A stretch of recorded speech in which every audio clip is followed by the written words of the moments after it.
Tomamos la comunicación entonces en línea con la diputada, argumentaciones a favor del proyecto. Nos acompaña telefónicamente Alexandra Insaurralde. Me gustaría que ahora quienes hagan las preguntas sean los panelistas. Empezamos con Marta Balfre, diputada. ¿Qué tal? Buenas tardes. Una consulta. ¿Se ha hecho suficiente aclaración de que este proyecto es para regular las situaciones normales y no es la idea de que esto sea exclusivamente a los efectos de los casos de violencia? Porque creo que la confusión surge de ahí. Esto regula los casos usuales, donde la pareja se separa, el padre tiene que hacer un juicio de visitas y el juicio de visitas se dilata y puede pasar un largo tiempo. Porque me parece que el énfasis viene mucho dado sobre los temas de violencia y en realidad el espíritu es para otra cosa, ¿no? Mira, muchas gracias por la pregunta. Me sirve para poder marcar exactamente ese principio, pero también quiero hacer una aclaración.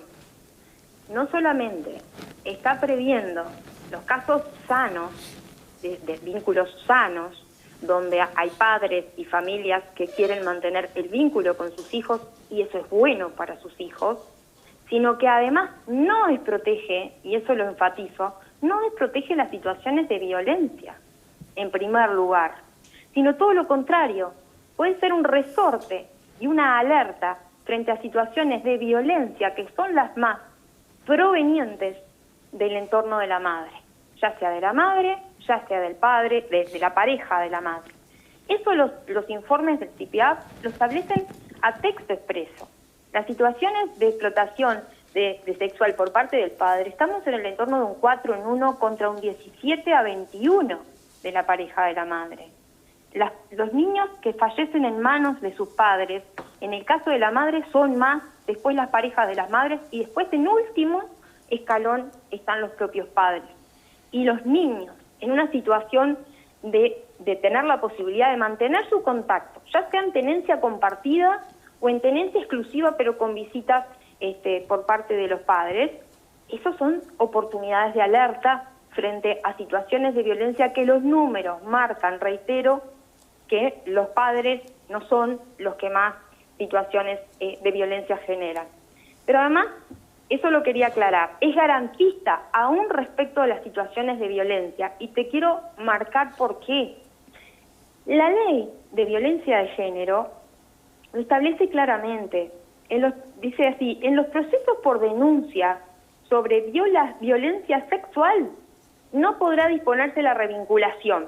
Así comienza, para que vean el enfoque. No se puede disponer la revinculación, salvo que la víctima lo solicite y ahí el juez con los informes de los peritos lo determine.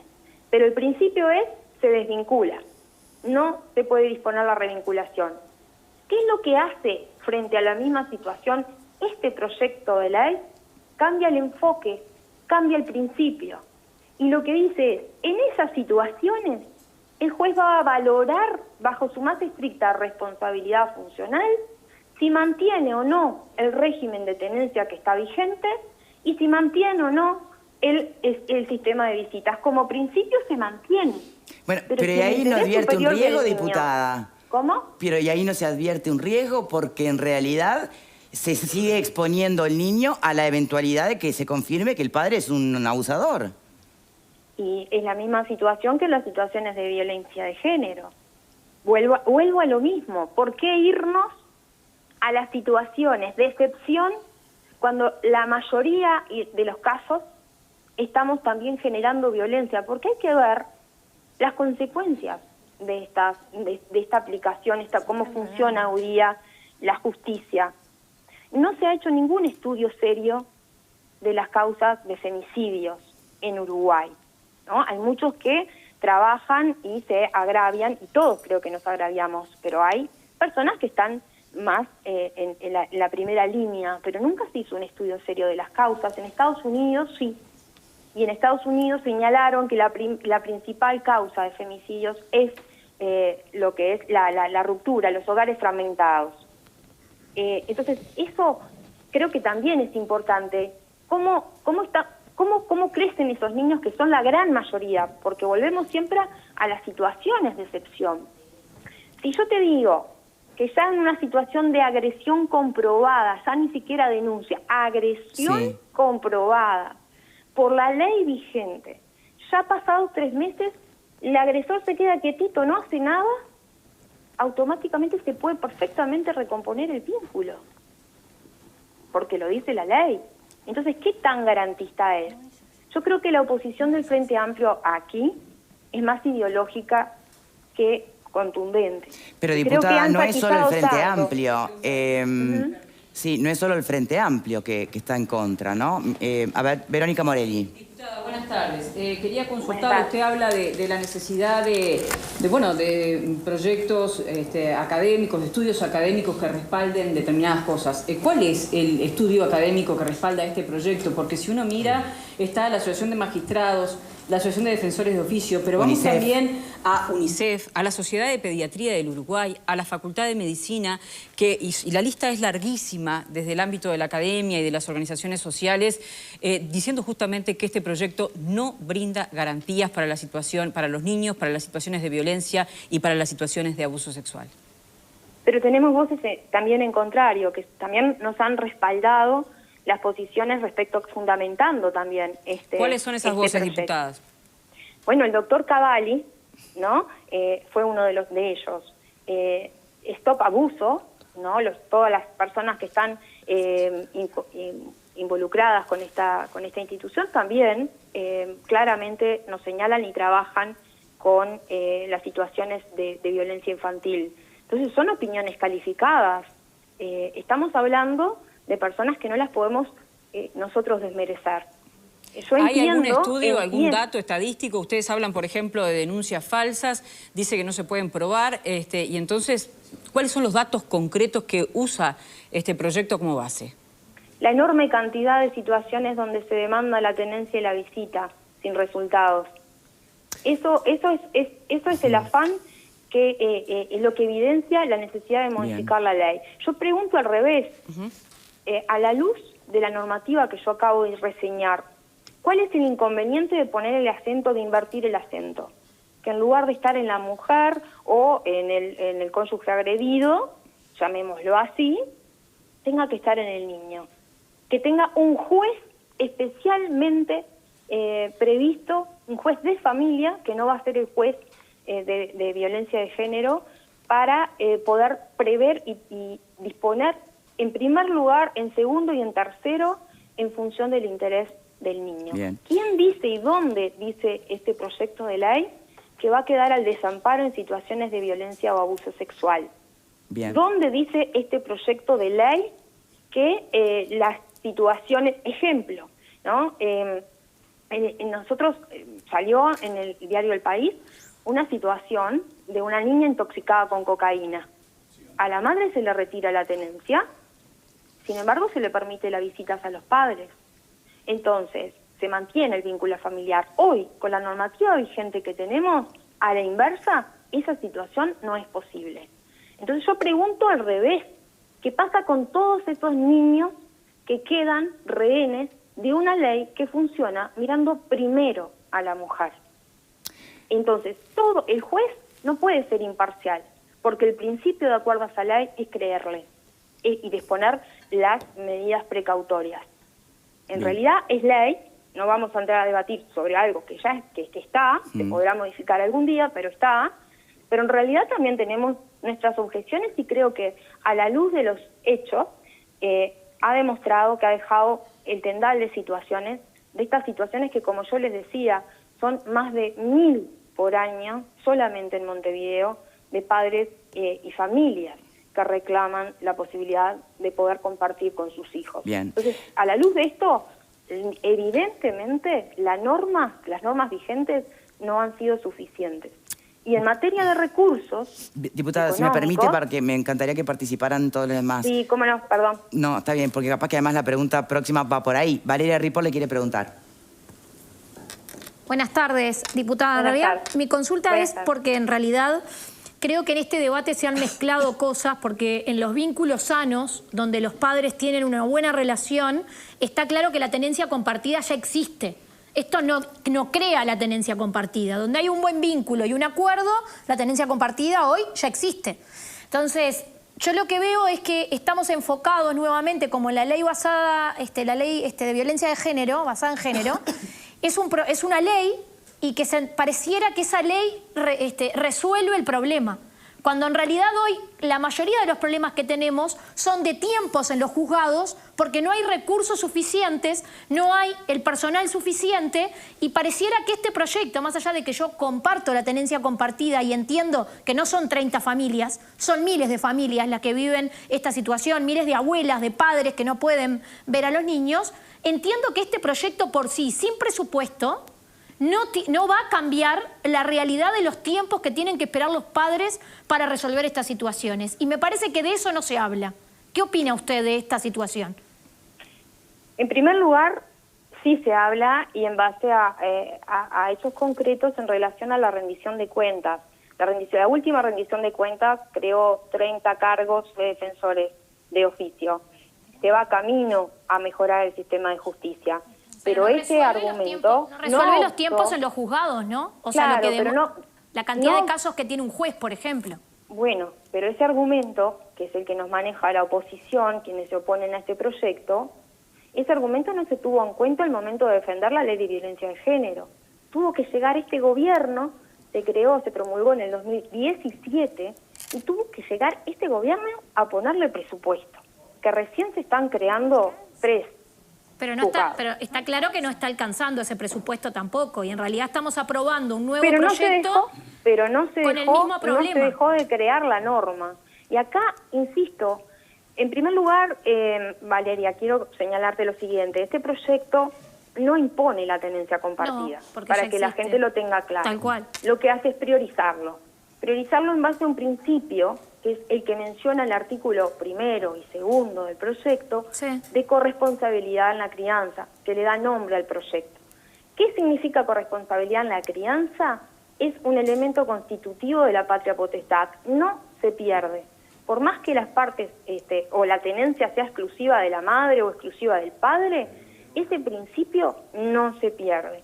Entonces de alguna forma, esos artículos lo que hacen es, tengamos presente que hay un derecho pero un deber de ambos padres de participar en la crianza. Que ya existe hoy, ese derecho y ese deber ya existe hoy sin este proyecto de ley. Recoge los convenios internacionales, estamos de acuerdo. Lo que hace es ponerlos en valor y darles más garantías, porque no se está aplicando.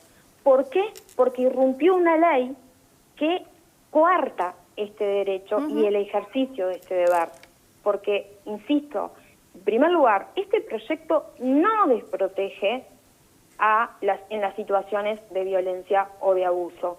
En segundo lugar, lo que sí es ampara todas las demás situaciones donde, como ustedes bien han señalado, ante una denuncia no se sabe si sí o si no. Yo por eso estamos de acuerdo en esto. Yo por eso la saqué de los casos de violencia, porque parece que este proyecto solamente hablara de los casos de violencia. Entonces, yo en realidad quise sacarla de los casos de violencia, porque lo que entiendo es que muchas veces el problema de los padres y de las familias son los tiempos en los juzgados de procesos que llevan años y no se resuelven. Y entiendo que es el gran problema de las familias. Y este proyecto de ley, la verdad, yo no encuentro dónde lo resuelve. Lo veo más declarativo que de resolución de los tiempos en los juzgados, digamos. El principio, la inversión del principio, del énfasis jurídico. Entonces está hecho para los casos de violencia, en el fondo.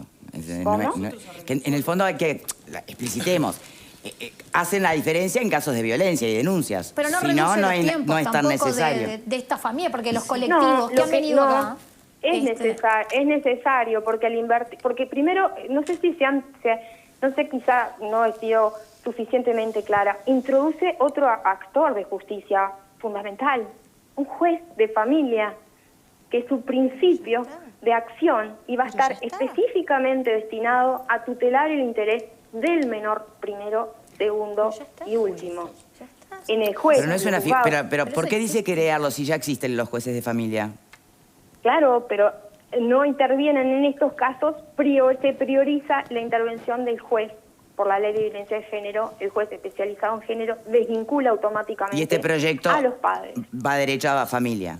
Bien. Lo que dice esto es, el juez de familia lo que va a ponderar, va a determinar y va a intervenir en materia de tenencia y de visitas, y lo que va a hacer es, las va a mantener, salvo en la medida en que el interés del menor, evaluado y ponderado, amerite una cosa diferente. Y en situaciones de agresión y de violencia, ni que hablar. En ningún lugar en este proceso establece que en esas situaciones se va a mantener la visita o se va a mantener el régimen de tenencia. Se va a ponderar lo que es el interés superior del niño, con informes de técnicos. Lo único extraño, lo único que me queda dando vuelta es cuando usted planteaba la diferencia de violencias, ¿no? Y hablaba de la emocional. Aun cuando el niño no sea ni tocado, ni golpeado, ni se ejerza directamente sobre él violencia alguna, el niño está respirando la violencia emocional del conflicto adulto, ¿no? Pero puede ser por interpuesta persona. Violencia emocional, sin duda. Pero a lo mejor no es el progenitor el que le causa la violencia emocional, sino el conflicto en sí. ¿Y cómo o sea, que está basta tener procesando? mamá y papá separados, que el niño puede vivirlos sin ser testigo de esa violencia, digamos. Seguramente, seguramente. Bien. Entonces, esa violencia emocional es tal cual tú lo estás señalando. Esa violencia emocional quizá sea hasta generada por la situación a la cual nos lleva el régimen jurídico vigente. Bien. Bueno, diputada, le agradecemos mucho por su tiempo. Vamos a escuchar ahora la otra campana, las personas sacarán sus conclusiones. Y no deja de ser muy complejo, ¿no? Y muy sensible. Muchísimas gracias de verdad. No, por favor, sin duda alguna, tal cual señalaste la palabra adecuada, en temas tan sensibles no pueden haber fórmulas predeterminadas. Tiene que atenderse el caso concreto. Y la ley de violencia de género, que es la que está operando actualmente, parte de aplicar un formato único y es muy difícil sustraerse en el caso concreto del mismo. Y en el medio quedan los niños, niñas y adolescentes totalmente desvinculados de su entorno familiar que lo puede complementar. Bien. Muchas gracias, diputada. Bueno, una feliz año. Feliz año igualmente. Bueno, muy bien. Ahora nos está acompañando para la otra mirada el diputado del Frente Amplio, Mariano Tucci. ¿Cómo le va? ¿Cómo están? Un gusto estar con ustedes. Bien.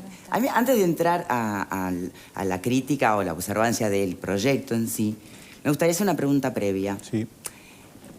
Esto último, ¿no? De que la ley vigente en realidad sí puede, aunque sean en la minoría de los casos, pero basta que pase con uno que se genera injusticia, sí puede generar realmente situaciones muy injustas, partiendo de denuncias falsas, por ejemplo, o partiendo de denuncias donde realmente habría que reponderar algunas cosas, porque de verdad el papá con el chiquilín puede vincularse en otro escenario fuera del conflicto interno familiar. Yo creo que habría que ver. Ahora, en vez de generar un proyecto nuevo, ¿no se podría haber arreglado algún articulado puntual de esta ley vigente? ¿O usted no coincide en que sí, que la ley vigente ha generado atropellos perjudicando a algunos padres y familias a partir de denuncias no demasiado verdaderas, ¿no? Bueno, buenas tardes y gracias por Sí. la invitación. Las injusticias que puedan generarse Sí. se generan a través del lentecimiento del proceso judicial, como explicaba muy bien Sí. Valeria. Pero yo quiero poner en contexto esta situación. Yo creo que nosotros cometimos el error de hablar poco de este tema. Nosotros los Frente Amplistas. A ver. Porque en realidad esta discusión que plantea la diputada Insaurralde no es con el Frente Amplio. Es con el Frente Amplio, es con las sociedades científicas, es Sí, con eso los ya se profesionales del mencionó, derecho, sí, obvio. es con la academia y es con parte de la coalición. Porque hay algo que hay que deconstruir de manera contundente. El Frente Amplio no tiene los votos para trancar nada en el Parlamento Nacional porque es minoría. Entonces la coalición tiene un problema grave, que es que no está de acuerdo en la totalidad del articulado, y es por esa razón que hay diputados del Partido Colorado, que hay diputados de Cabildo Abierto como Eduardo Lust, que hay diputados del Partido Independiente y que hay legisladores del Partido Nacional que tienen dudas, y es por esa razón que el proyecto duerme en la comisión hace casi un año. Está. Pero igual no era Más la pregunta. allá de la posición del No, Frente está bien. Amplio. Pero para analizar más allá de lo político en este momento, ¿no? Pero es sustantivo lo político en este caso. Sí, pero para poder nosotros por fuera Sí, claro. entender. Partamos de que, como si no existiera este proyecto, Sí. la ley vigente, ¿no merecería algún arreglo? ¿No se dan en los hechos situaciones muy injustas también? Todas las leyes son perfectibles siempre, sin ningún tipo de dudas, pero en esta materia en particular nosotros sentimos, al compás de lo que venimos señalando por parte de los entendidos en la materia, que no necesariamente tenemos que ser nosotros los legisladores, que no nos especializamos en todo, claro. Hay legislación suficiente y las herramientas dentro del sistema de justicia para diligenciar estas temáticas en particular. Yo he escuchado hablar de miles de casos en esta materia. Bueno, yo les voy a dar un dato, porque hay una cosa que la coalición no ha podido lograr y es, digamos, fundamentar sus posiciones con datos estadísticos. En el año 2020 se iniciaron en Montevideo, por tenencias conflictivas, 270 juicios. ¿Saben cuántas se recurrieron, cuántas se apelaron? 30. ¿Saben cuántas pensiones alimenticias se apelaron? 260. Ahí hay un problema. Ahora, en materia de tenencia compartida, el Uruguay, su sistema de justicia, tiene los mecanismos adecuados para diligenciarlo siempre. Sí, pero yo creo que el meollo del tema, a ver si para entendernos, está claro, no pasa tanto por la tenencia compartida, por la pensión alimenticia, que son todos grandes temas, ¿no? Sí, claro. Pero creo que el meollo es, la ley vigente hace que si una mujer va y denuncia que tu marido, tu pareja, es violento, se le ponen todas las medidas para que no vea al hijo. Bueno, claro, porque hay un proceso de urgencia. Esto es importante. La persona que va y denuncia, va a denunciar en un juzgado especializado. Entonces lo que hace el juez que atiende la materia es colocar medidas precautorias para que justamente no pase a mayores lo denunciado. Inmediatamente se instruye la posibilidad de que se generen informes técnicos al respecto. Ahí es donde la palabra inmediatamente se desdibuja enormemente. Si tú me dejas terminar la idea, yo voy a explicar lo que tú estás preguntando. Y ahí empieza el primer cuello de botella del sistema. Claro. Cuando el juez instruye los informes técnicos, empieza a correr el tiempo. Exacto. Y como no hay funcionarios suficientes especializados y recursos económicos, ahí tú tenés el primer cuello de botella. Pero la ley prevé... no es culpa de la ley, es culpa de los procesos. Pero el sistema prevé que si el juez lo entiende, ese progenitor pueda seguir viendo al niño de manera vigilada. Y ahí está el segundo cuello de botella, porque no hay centros suficientes y funcionarios suficientes para supervisar esas visitas. Entonces, el problema no es la ley. El problema es que este gobierno no ha colocado los recursos suficientes ni funcionarios suficientes para que esto se diligencie de manera rápida. Porque claro que se generan injusticias en ese marco. Pero claro que se generan injusticias en este marco. A veces se diligencian en 1 año, 2 años. ¿Y hay forma de salvar justamente las situaciones de injusticia mediante alguna redacción nueva de la ley vigente, de algún artículo, en vez de un proyecto nuevo que está generando tantas dudas? Quería ir a lo que tú preguntabas y no pudiste terminar de plantearlo. Claro que nosotros no pusimos los recursos suficientes en la ley de género. Claro que es así. Y nos equivocamos seguramente. No importa, No importa, sí. Porque este gobierno se comprometió a hacer las cosas mejor que nosotros. Y además asumió un compromiso de campaña de fortalecer al Poder Judicial. Y no lo está haciendo. Entonces, como síntesis, como corolario de esta discusión, el problema es presupuestal, no es legislativo. Bueno, a eso iba. Por eso, si existe... Si nos vamos a enfrentar, aún con este proyecto nuevo, al mismo cuello de botella, y capaz que generando ahí sí situaciones que pueden ser realmente un poco más peligrosas, ¿no? Para el niño o el adolescente. Porque siempre uno tiene que... Porque se sabe estadísticamente que las denuncias falsas son las minorías. Existen, pero son las menos. Por lo menos todavía nadie ha demostrado, estadística mediante, que se invirtió, ¿no? Entonces, realmente, en el fondo, ¿esto es un tema de ley o es un tema de presupuesto? Y cualquier ley va a tener el mismo problema y va a seguir generando similares injusticias, para un lado o para el otro. Además, respecto a las denuncias falsas, que me parece que es otro tema que hace a la discusión, ya está tipificado en el Código Penal en el artículo 179, de 3 meses a 3 años de penitenciaría. No, bueno, pero ¿dónde conoce un caso? No corre, pero la herramienta está y los jueses la pueden utilizar. Entonces, ¿por qué nosotros no planteamos alternativas? No pueden porque si la ley prevé, la 19.580 prevé a texto expreso que si la denuncia reviste un carácter de verosimilitud, no hay sanción. Entonces, nadie va a llevar esa denuncia porque se va a archivar, se pierde el tiempo. Entonces, no, a ver, ya lo dijo Chediak, hay 1/3 de denuncias reales, 1/3 de denuncias dudosas y 1/3 de denuncias falsas. El problema es que las denuncias falsas se archivan. No se llegan a la Fiscalía por el delito de simulación. La denuncia la opinión de Chedea, que es muy calificada sin ningún tipo de dudas, pero también es calificada la opinión de la Cátedra de Derecho del Instituto Técnico Forense de la Universidad de la República. Y ahí hay que ver el análisis minucioso que hace del articulado vinculado a que hay un desconocimiento bien claro de la naturaleza de las medidas cautelares, porque ustedes tú que sos abogada, sabés que ningún juez de manera antojadiza coloca una medida cautelar, lo hace solamente... Bueno, porque eso es el principio de precaución, justamente para no evitar un riesgo superior. Bueno, pero eso es lo que está en discusión, claro, justamente. Es eso lo que está en discusión. A ver, Fernando. Bueno, yo... ¿Te vi sacando apunte a lo loco? No, porque anoté cosas... Pero parto de la base de que acá no se trata de cuestiones ni ideológicas ni nada, y que representantes de todos los partidos tienen la mejor de las intenciones. Estamos hablando de niños, de familia. Parto de esa base. La diputada anterior dijo que era un tema ideológico. No sé si hay un tema ideológico, pero parto de la base de la buena intención de todos. A mí lo primero que me llama la atención, esto es un comentario nomás, después le hago alguna pregunta, pero lo primero que me llama la atención es la incapacidad del Parlamento para ponerse de acuerdo, ¿no? Después de 2 años, 33 delegaciones, estamos hablando de los derechos de los niños, ¿no? Y no logran ponerse de acuerdo, es increíble, porque no garantiza los derechos de niños, niñas, es peligroso y regresivo, no sé, calificativos espantosos sobre la ley, ¿no?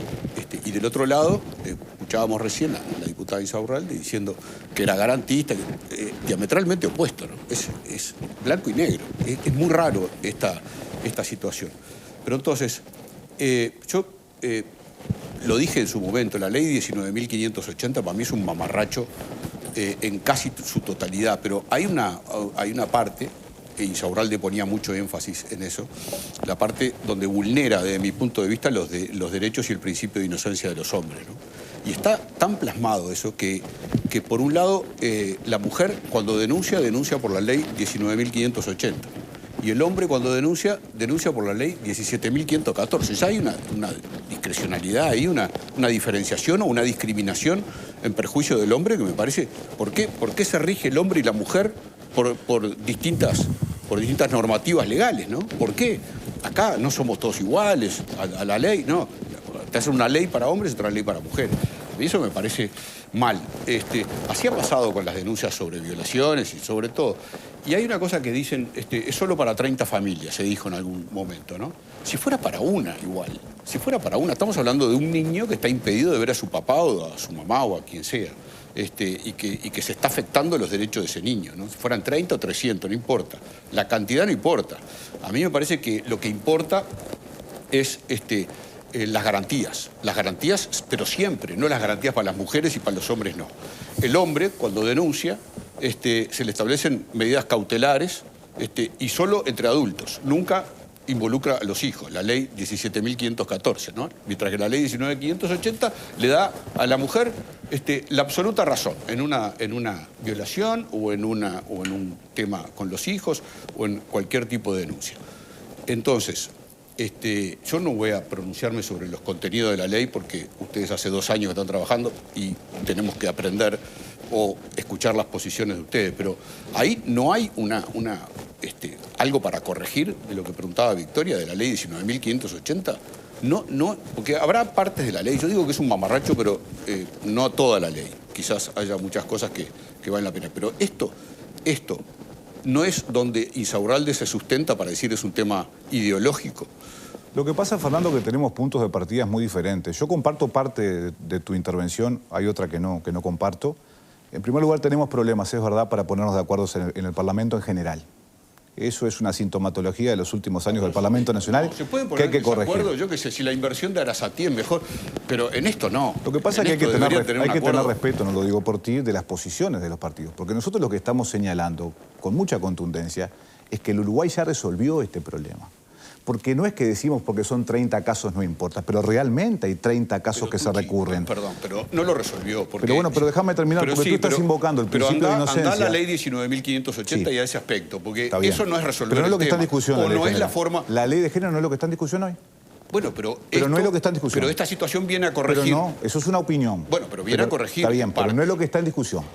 Lo que está en discusión es que está regulado y que no. Si la ley de género no existiera, capaz que no era necesario, porque ya existe todo los mecanismos. Pero no es así. No es así. Primero porque el principio de corresponsabilidad está regulado en la Convención del Derecho del Niño en su artículo 18 y en el Código de la Niñez y la Adolescencia en el artículo 14. O sea que es redundante el planteo inicial de este proyecto de ley. En segundo lugar, nosotros consideramos que los problemas son presupuestales, no son legislativos, y he ahí nuestro fundamento para después dilucidar lo que tenemos que dilucidar en la discusión parlamentaria. A ver, Valeria... Entonces, pero déjame terminar porque me parece importante lo que plantea. ¿Estamos de acuerdo con la ley, entonces? Estamos de acuerdo con que ya existe legislación suficiente para atender la temática. Es decir, ante una denuncia falsa, la ley prevé que enseguida se pudiera... Pero el además, tema que no, demora porque no hay presupuesto. Permitime, Victoria, es simple, porque tú invocaste el principio de inocencia. Sí. Esa es la prueba, Reina, de que este proyecto de ley es adultocéntrico. ¿Sabes por qué? Porque prioriza el interés del denunciado por encima del interés superior. No lo digo yo, lo dice el Instituto de Técnica Forense. Pero yo no creo eso, porque entonces, prioriza, es tan importante para el niño el contacto con el papá como con la mamá. Sin duda, siempre y cuando sea sano. No me parece que sea adulto. Siempre y cuando sea sano. Yo estoy pensando en el niño, y estoy pensando en el niño que eventualmente no puede tener contacto con el padre durante, como tengo casos acá, casos de gente que conozco, que 10 años no pudieron ver a los hijos. Durante 10 años no pudieron ver a los hijos. ¿Ah? Hay casos. ¿Y ellos se apelaron? Por eso hay uno. Sí, ¿Ellos apelaron? Apelaron, sí. Bueno, estará dentro de los 30 casos. Yo te lo voy a pasar, pero estará entre los 30 o los... Habrá que resolverlo igual, siempre y cuando sea conveniente y su relación sea sana con el hijo. Pero para ese caso, nada más. ¿Por qué no juzgar a las personas, padres y madres, resolver el conflicto con una sola ley y respetando el principio de inocencia, para empezar? ¿Tú conoces? Porque no es aplicable, porque lo están aplicando de manera errónea, lo dicen las cátedras, no lo dice este legislador. Pero además, ¿tú conoces alguna condena, alguna sanción definitiva de un caso que se niega la tendencia sin fundamento? Mira, yo lo llamaría... ¿Ustedes conocen algún fundamento concreto de alguna tendencia que fue mal dada? A ver, yo llamaría a este Valeria amigo Ripoll para que dé su testimonio. ¿Por qué no le pedís que te escriba? Que te escriba y lo lees. Ya me escribió, a ver, yo creo que estamos me mezclando un montón de cosas porque tenemos casos de los movimientos de familias que son anteriores a la existencia de la ley basada en género. Yo no estoy mezclando por eso nada, yo digo, a ver, el problema no es solo la ley, porque es posterior a un montón de estas situaciones que vos estás planteando que hace 10 años que no ven a sus hijos. ¿Está? Hay casos, hay casos. Entonces, yo creo que, a ver, primera cosa, la ley de violencia basada en género tiene problemas. Por ejemplo, el no poder aplicar medidas cautelares recíprocas. Yo hice la denuncia como yo hice la denuncia. Si a la persona que denuncié quiere tener medidas cautelares para que yo no me acerque a él, no lo puede hacer. No. No lo puede hacer. O sea que si vos sos una loquicuey y estás rayadita y en realidad mentiste y todo demás, lo podés reventar que no va a pasar nada. Yo puedo acercarme, pero él no puede acercarse a mí, la persona a la que denuncia. Entonces, a ver, yo entiendo que tiene un montón de cosas a corregir, como todas las leyes, que se hacen con la mejor con las mejores ideas, digamos, o lo que se entiende que era lo mejor para ese momento, para un flagelo de la sociedad, que es la violencia de género, pero que tiene carencias y que hay que modificarlo. Por el otro lado está la deuda con todas estas familias, que vieron que no había posibilidad de la modificación de la ley en algún momento y que presentan un proyecto, que este gobierno lo toma. ¿Qué pasa? Yo creo que hay un error de la diputada que estuvo al teléfono, porque partidiza la discusión, hay varios, pero en la discusión la partidiza y dentro de su propia coalición tiene un montón de diputados que se han expresado que no están de acuerdo. Por ejemplo, Rosselló, ¿no? Que ha venido acá y ha debatido de un montón de cosas que no comparte, que habría que hacerle modificaciones, ha planteado qué modificaciones, hay dudas de otros legisladores. Entonces creo que el primer error es partidizar esto. Pero por el otro lado me pregunto, si nosotros entendemos que este no es el mejor proyecto, ¿no? Que no es necesario, porque ya la legislación, o sea, ya existe cómo resolver este tipo de situaciones. Entendemos que es un tema presupuestal, entendemos que hay que mejorar algunos plazos dentro de la justicia. ¿Por qué no hay una propuesta de quienes no comparten esto, una propuesta que vaya en la línea de lo que hay que modificar? Este legislador peleó en la última rendición de cuentas para que el Poder Judicial tuviera más recursos. Ni el diputado Goñi, ni la diputada Insaurralde, ni el diputado Colman, ni el diputado Luz, y puedo seguir, quienes integran Constitución y Códigos, acompañaron los planteos del Frente Amplio. Y acá no vale decir, como ustedes no hicieron tal cosa, entonces... No, yo me refiero en realidad puntualmente a centrar el problema que tenemos vinculado al reclamo de estas familias, sea el número que sea de familias, y que tiene mucho tiempo, anterior, por eso lo digo, me parece que es importante decirlo, este reclamo y estos colectivos son anteriores a la ley de violencia basada en género, o sea que este problema ya tiene muchos años. ¿Por qué no se centralizó en buscar una respuesta para estas familias y no solo decirles no estamos de acuerdo con este proyecto? Porque en su momento se redujo a eso. O estás de acuerdo o no estás de acuerdo con ese proyecto, estos están a favor y estos están en contra. ¿Por qué no se plantea algo de que para resolver esta situación lo que precisamos es esto? Lo que pasa es que nosotros consideramos, al igual que tú, porque lo planteaste hace un momentito, que este tema se resuelve con más presupuesto y más funcionarios especializados. Esa es la solución para diligenciar de manera rápida las injusticias que pueden generarse, ¿cómo no? Sí. Pero si tú tenés menos funcionarios y menos presupuesto, es complicado para que los informes técnicos puedan ser realizados de manera inmediata. Entonces, una cosa es, porque creo que Fernando lo planteaba o tú, no recuerdo bien, una cosa es la medida cautelar que coloca el juez que atiende de urgencia y otra cosa es lo que plantea este proyecto, que es que un juez de familia, que es la que atiende el proceso de tenencia, la pueda levantar sin los instrumentos y sin los informes que generó el juez que actuó en primera instancia. Ni siquiera uno de familia especializada. Entonces, el problema, insisto, no es legislativo. A ver, abogada, ¿qué? A ver, Sí. el proyecto lo que prevé es...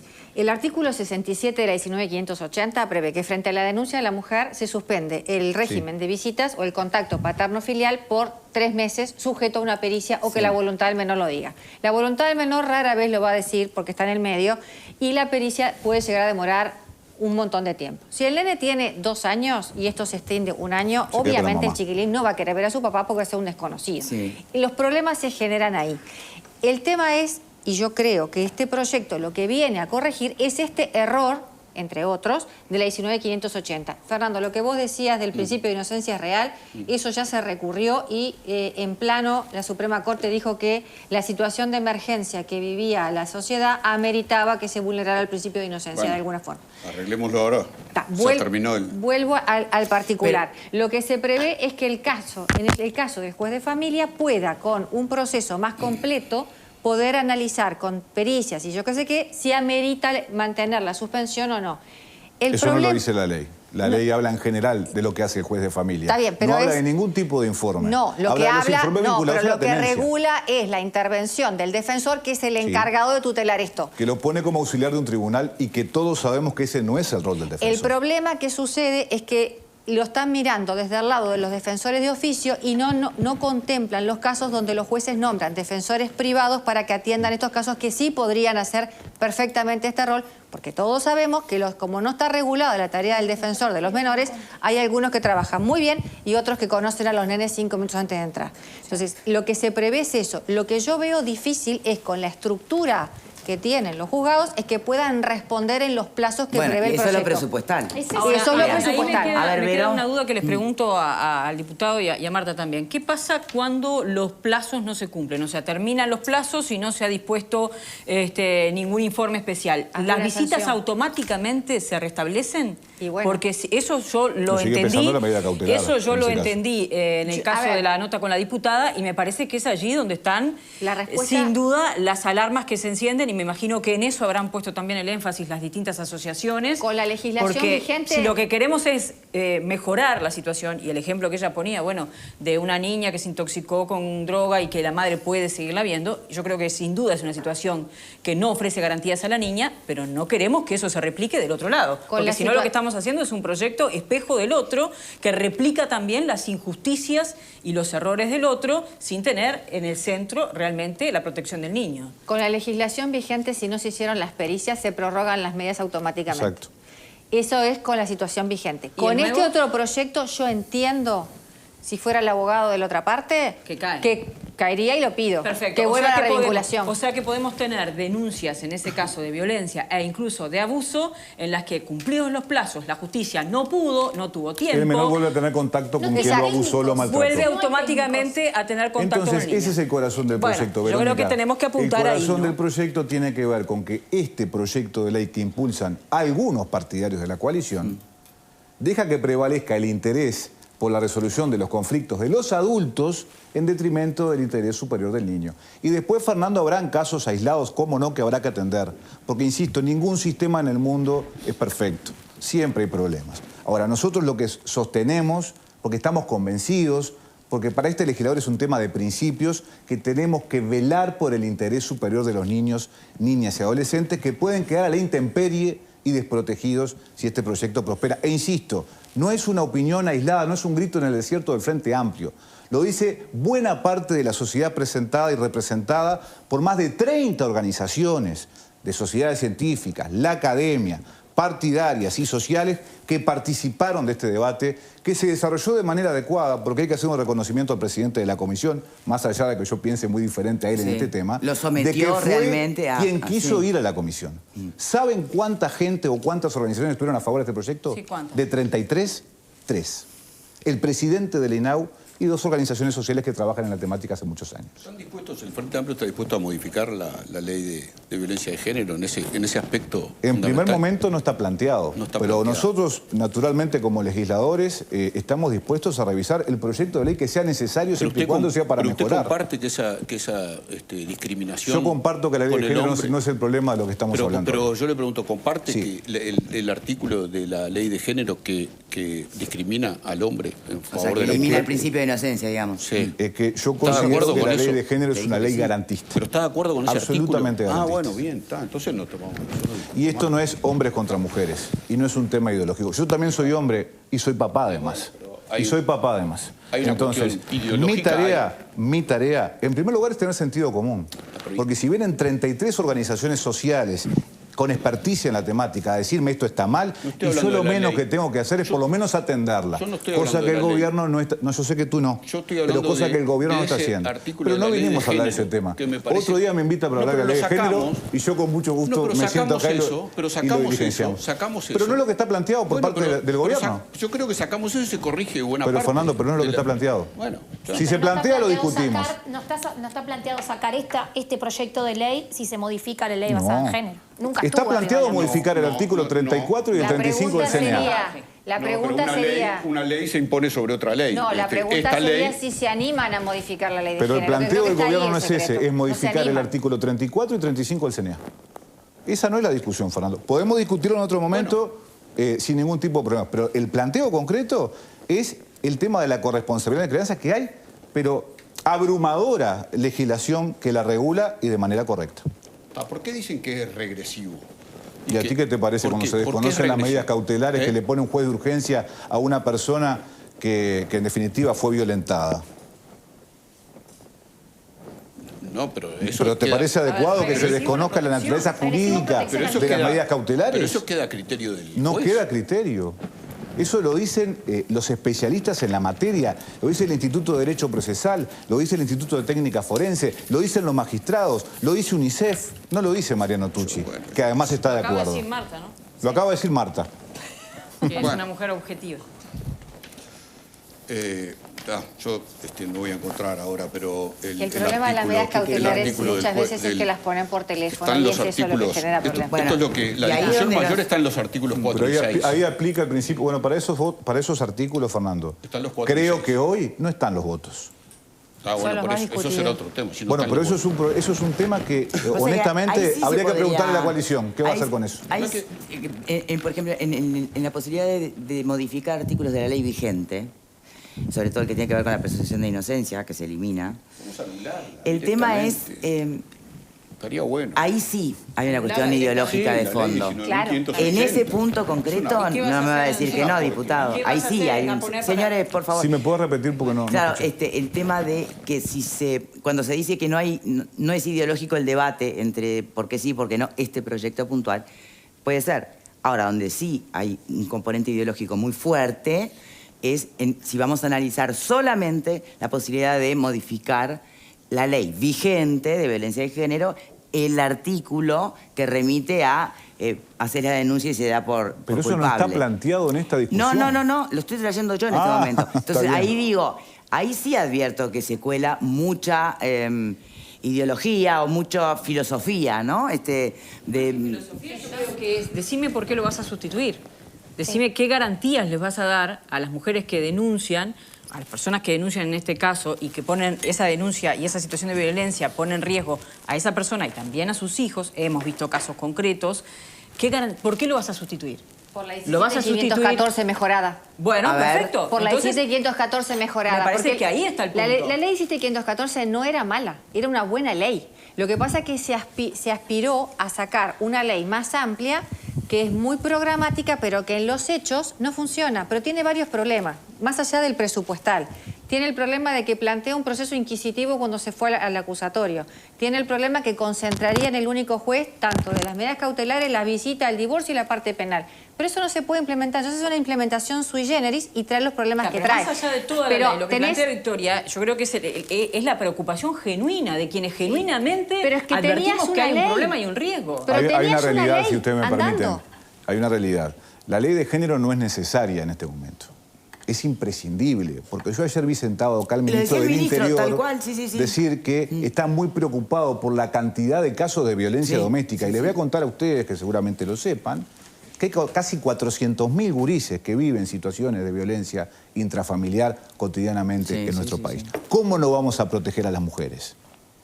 ¿Quién puede tener una visión discriminatoria sobre la ley de género? ¿Les parece que no es necesaria? Claro que es necesaria. Claro que hay que defenderla y no hay que ser feminista para eso. Hay sencillamente que ver la realidad y conocer la realidad nacional y recorrer el interior profundo y la zona metropolitana para darnos de bruces contra una realidad que es cruda. Vamos a terminar el año con la friolera de 8 niños asesinados en hogares de este país. Esa es la preocupación que tiene que tener el sistema político. Una cruzada contra la pobreza infantil. No puede existir en un país de 3 millones de habitantes niños y niñas y adolescentes que estén sumergidas en la pobreza. Bueno, tiene que haber una cruzada también contra la integridad política. física. Bueno, pero esos son los acuerdos a los que se tienen que encaminar el sistema político y no en este tema. Estamos de acuerdo. Bueno, el Frente Amplio empeoró la pobreza infantil con la pandemia, pero el Frente Amplio dejó un 17% de pobreza señores, infantil. no es momento de hacer... No en los 15 años. No es momento de ese debate ahora. Estamos cerrando un tema. Entregó el país con un 17 y pico por ciento de pobreza infantil. Tenemos que despedir a nuestro invitado. Es otro momento, es un dato frío. Le voy a pedir, por favor, una reflexión final sobre este tema. O sea, si a nosotros nos parece, ahí va, eso. A nosotros nos parece que este es un tema de altísima responsabilidad para el sistema político. Nosotros hacemos un llamado a la reflexión a los partidos en general. Sabemos que hay legisladores que no están de acuerdo con este proyecto. Seguramente estén los votos para que se apruebe en general, no así en particular. Vamos a trabajar para que eso no suceda, porque estamos absolutamente convencidos de que existe legislación suficiente. Que es una cuestión de presupuesto. Y que este proyecto tiene una visión absolutamente adultocéntrica, que privilegia la resolución de conflictos entre adultos en detrimento del interés superior de los niños, y por lo tanto nosotros no vamos a levantar nuestra mano para darle trámite a un proyecto que es absolutamente regresivo para el Uruguay. Mariano Tucci, diputado del Frente Amplio, muchísimas gracias por habernos acompañado y dar su mirada. Hacemos una pausa y volvemos.